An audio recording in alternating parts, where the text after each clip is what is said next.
जो अपने भाई के लिए ऐसा प्यार, ऐसा भाव, ऐसी भावना लेकर खड़े होंगे। मां कौशल्या उनकी अपनी मां थी और मां कैकेयी सौतेली मां थी, लेकिन राम जी ने मां कौशल्या से आदेश नहीं लिया था, मां कैकेयी के आदेश पर जंगल चले गए। और आज तो राम भक्तों की स्थिति यह है कि यदि अपनी मां कह देती है बेटा एक गिलास पानी लाओ, तो राम के भक्त कहता है मां अपने से ले लो और मुझे भी पिलाओ, मेरे पास टाइम नहीं है। क्या यही राम भक्ति है? सदगुरु कबीर इसी भक्ति का विरोध करते हैं कि ऐसी भक्ति किसी काम का नहीं। अरे भक्ति तो ऐसी करना, उपासना तो ऐसी करना जिस उपासना, जिस भक्ति में स्वार्थ ना हो और जो भक्ति 24 घंटे तुम्हारे जीवन में हो। इसलिए तो मैंने कहा कि आज हमारे समाज की स्थिति यह है कि हमने कह दिया हम दो, हमारे दो, कि बस हम पति पत्नी हो गए और हमारे 2 बच्चे हो गए। जिस माता पिता ने आपको बड़े अरमान से योग्य बनाया, वो माता पिता कहां चले जाएंगे? जिन माता पिता ने अपनी जवानी खपा दी आपके उद्भव में, आपके विकास में, आपके निर्माण में, वो माता पिता क्या वृद्धाश्रम चले जाएंगे? यदि आप ऐसा करते हैं तो ध्यान देना, आने वाली पीढ़ी अर्थात आपकी जो संतान होगी आपके साथ भी वही करेगी। और उस वक्त आप कहोगे जन्म सब धोखे में खो दिए। तब आपके भीतर से वही पुकार उठेगी कि काश मैं माता पिता को सेवा कर पाता, कि काश मैं माता पिता को भगवान के रूप में दर्जा दे पाता। मुझसे भूल हो गई, लेकिन भूल अब पछताए होत क्या जब चिड़िया चुग गई खेत। अब क्या कर सकते हैं, अब तो परिणाम मिलेगा। इसलिए सदगुरु कबीर कहते हैं कि मैं उस ध्यान की बात करता हूं, मैं उस प्रार्थना की बात करता हूं, मैं उस प्रेम की बात करता हूं जो एक क्षण के लिए ना हो, जो 1 घंटे के लिए ना हो, जो 24 घंटे के लिए हो। ध्यान सदगुरु कबीर श्वास की तरह कहते हैं, उठत बैठत कबहु न छूटी ऐसी तारी लागी। सदगुरु कबीर कहते हैं सत्संग सिर्फ 2 घंटे ना हो, 24 घंटे हो। और वो सत्संग, वो ध्यान जब 24 घंटे होगा तो समझना जीवन फिर आनंद ही आनंद है।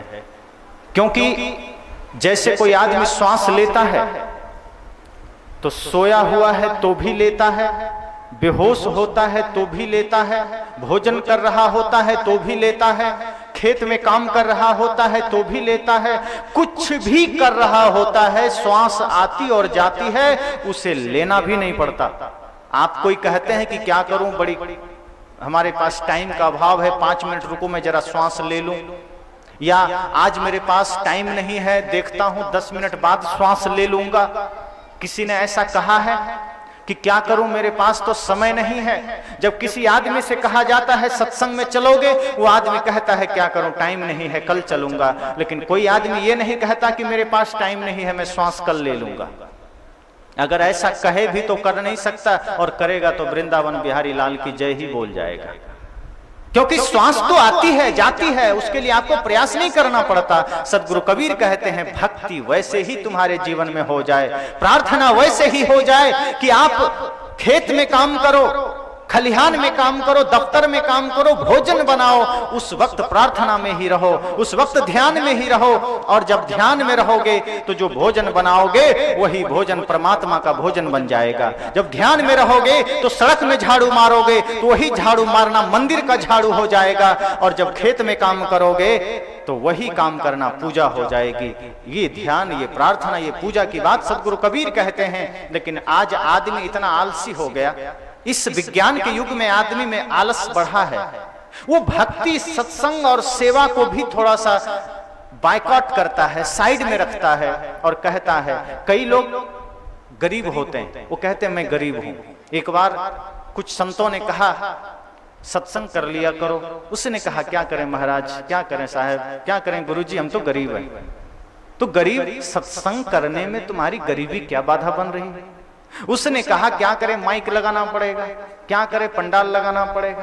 कह रहे माइक और पंडाल से ही सत्संग थोड़े होता है, और सत्संग का संबंध माइक पंडाल से है, ये किसने कह दिया? उसने कहा मुझे तो लगता है कि बिना माइक बिना पंडाल के सत्संग हो नहीं सकता।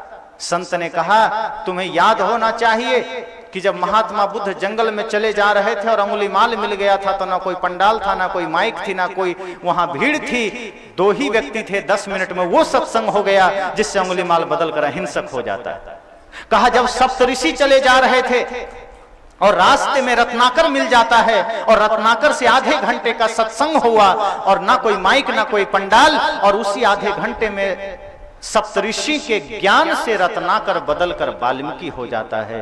कहा वो सत्संग। उस व्यक्ति ने कहा बात तो ठीक है लेकिन पैसे नहीं है। संत ने कहा अरे नादान आदमी, जब सत्संग की बात आती है तो कहते हो मैं गरीब हूं, जब बच्चों को पढ़ाने की बात आती है तो कहते हो मैं गरीब हूं, जब कुछ अच्छा खाने पीने की बात आती है तो कहते हो मैं गरीब हूं, लेकिन जब शराब पीते हो तब क्यों नहीं कहते कि मैं गरीब हूं, जब तंबाकू खाते हो तब क्यों नहीं कहते हो कि मैं गरीब हूं, जब मांस खाते हो तब क्यों नहीं कहते हो कि मैं गरीब हूं, जब लड़ाई करते हो तब क्यों नहीं कहते कि मैं गरीब हूं, जब झूठ बोलते हो गाली देते हो तब क्यों नहीं कहते कि मैं गरीब हूं। सत्संग में ही गरीबी बाधक बनती है, प्रेम में ही गरीबी बाधक बनती है, अच्छे कार्यों में ही गरीबी बाधक बनती है।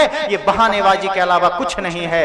अगर तुम गरीब हो तो शराब छूट जाना चाहिए, अगर तुम गरीब हो तो मांस छूट जाना चाहिए, तंबाकू छूट जानी चाहिए, झूठ छूट जानी चाहिए, लेकिन तुम गरीब मन से हो, तन से नहीं हो। जो व्यक्ति चाह ले वो भक्ति कर सकता है। रावण के पास वैभव था, सोने की लंका थी। आज किसी आदमी के पास एक सोने की अंगूठी हो जाए तो माघ में भी वो धरती छोड़कर चलता है, स्वेटर नहीं पहनता। उसको इतनी गर्मी फूंकती है एक सोने की अंगूठी की कि वो माघ में भी स्वेटर खोल देता है। और रावण के पास तो सोने की लंका ही थी, सोचो उसका अहंकार कितना बड़ा रहा होगा। तो रावण के पास वैभव है, समृद्धि है, शक्ति है, सामर्थ्य है, लेकिन आनंद सबरी के पास है। क्यों भाई? सोने की लंका रावण के पास है, समृद्धि रावण के पास है, फिर आनंद सबरी के पास क्यों है? क्योंकि सदगुरु कबीर जैसे संत कहते हैं क्योंकि आनंद का संबंध सोने से नहीं है, आनंद का संबंध धन दौलत से नहीं है, आनंद का संबंध हमारे निर्मल मन से है। और जिसका मन निर्मल है वो आनंद झोपड़ी में भी पा सकता है, और मन गंदा है तो 5 स्टार होटल में भी वो भयभीत रहेगा, दुखी रहेगा, पीड़ित रहेगा।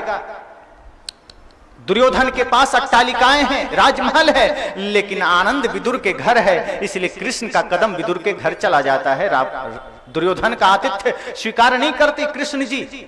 सदगुरु कबीर कहते हैं इसलिए ये रोना मत रोना, ये आंसू मत बहाना कि क्या करें हम गरीब हैं, ये मत कहना कि क्या करें हमारे पास टाइम नहीं है। अरे टाइम तो वही 24 घंटे सबको मिलता है, क्यों रोते हो टाइम नहीं है? उसी टाइम में सब कुछ करते हो। और भजन सत्संग और ज्ञान ध्यान की बात आ जाए तो टाइम नहीं है। टाइम कब मिलेगी, समय कब मिलेगा? जब मृत्यु सामने आ जाएगी तब, जब मौत सामने खड़ी होगी तब। कहा तब मोहलत नहीं मिलेगी। अंबानी, बिल गेट्स, टाटा, बिड़ला, डालमिया जैसा आदमी अगर मौत आ जाए सामने, क्या करेगा वो? रुपए का बंडल मौत के सामने दे देगा कि 10 मिनट का समय दे दो। तो क्या आपको लगता है कि मौत रुपए का बंडल देख करके उसको समय दे देगी? कभी नहीं देगी। एक गरीब के लिए भी मौत उतना ही अहमियत रखती है जितना अमीर के लिए। इस जीते जी भले ही वो आदमी समझे कि मैं अमीर हूं, जीते जी वो आदमी भले ही समझे कि मैं सबसे बड़ा धनी आदमी हूं, लेकिन जब मृत्यु सामने खड़ी होती है तो उस मृत्यु के सामने राजा भी, रंक भी, संत भी, भक्त भी, गरीब भी, अमीर भी, पापी भी, पुण्यात्मा भी एक जैसा हो जाता है। उसके सामने एक जैसी स्थिति हो जाती है। अंतर सिर्फ इतना होता है कि सदगुरु कबीर कहते हैं एक सिंहासन चढ़ी चले, एक बंधे जात जंजीर। बस यही फर्क होता है। जाना दोनों को है, यात्रा दोनों की होगी, बस अंतर यही होगा कि एक सिंहासन चढ़ चले, एक सम्मानित होकर जाएगा, एक का गुणगान होगा, एक जाएगा तो उसकी यादें रह जाएगी, लोग रोएंगे, और एक जाएगा तो अपमानित होकर जाएगा, एक जाएगा तो गाली खा के जाएगा। अंतर इतना ही होगा, लेकिन जाना सबको होगा। इसीलिए सदगुरु कबीर कहते हैं कि मैं जब ध्यान की बात करता हूं, मैं जब प्रेम की बात करता हूं, मैं जब सत्संग की बात करता हूं, तो इसका अर्थ ये मत समझ लेना कि मैं किसी कालखंड की बात कर रहा हूं, समय के किसी टुकड़े की बात कर रहा हूं। मैं जब सत्संग कहता हूं तो इसका यही मतलब है 24 घंटे सत्संग। मैं जब प्रार्थना कहता हूं तो इसका यही मतलब है कि भीतर प्रार्थना ही चलती रहे। तन से काम मन से राम, कहे हैं कबीर सरे दो काम, कि तन से कार्य होता रहे, मन से राम होता रहे, फिर दोनों काम बनता रहेगा। यहां तो कई बार ऐसा होता है कि जब मैंने देखा है स्वतंत्रता दिवस के दिन, अभी मैं देखा पूरा भारत राष्ट्रभक्ति से रंग गया। चारों तरफ ऐ मेरे वतन के लोगों कर चले हम फिदा, और ना मालूम कितने राष्ट्रीय गीत बजने लगे। लेकिन जैसे ही 16 अगस्त हुआ, बस वही फिल्मी गाने शुरू हो गए चारों ओर। लोगों को राष्ट्रभक्ति से कोई मतलब ही नहीं रहा। जहां लोग भगत सिंह को याद कर रहे थे 15 अगस्त के दिन, वही लोग दूसरे दिन सलमान खान को याद करने लग गए, वही लोग फिल्मी हीरो को याद करने लग गए, वही लोग भोजपुरी पुराने गीतों को, नए गीतों को, तमाम भद्दे गीतों को गाने गुनगुनाने लग गए। हमने सोचा कि ऐसे में भारत का कल्याण नहीं हो सकता। यदि आप चाहते हो इस भारत का कल्याण हो, बल्कि ये चाहते हो कि समाज का कल्याण हो, तो सबसे पहले जो सत्य है, जो सही है, जो उचित है, उसे आज अभी अपने जीवन में लागू करना पड़ेगा, अपने जीवन में धारण करना पड़ेगा।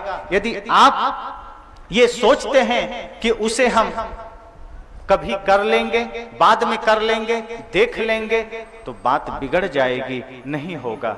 इसलिए सत्संग आज या कल या 1 घंटे के लिए नहीं है, देशभक्ति आज या कल के लिए नहीं है। सोचिए, इस देश को आजादी दिलाते समय भगत सिंह ने क्या सपना देखा था इस देश के लिए, तात्या टोपे ने क्या सपना देखा था, लक्ष्मीबाई ने क्या सपना देखा था, चंद्रशेखर आजाद ने क्या सपना देखा था। यदि आज हम उनके सपनों को जरा याद करें, अभी सुने ना, कुछ याद उन्हें भी कर लो जो लौट के घर ना आए।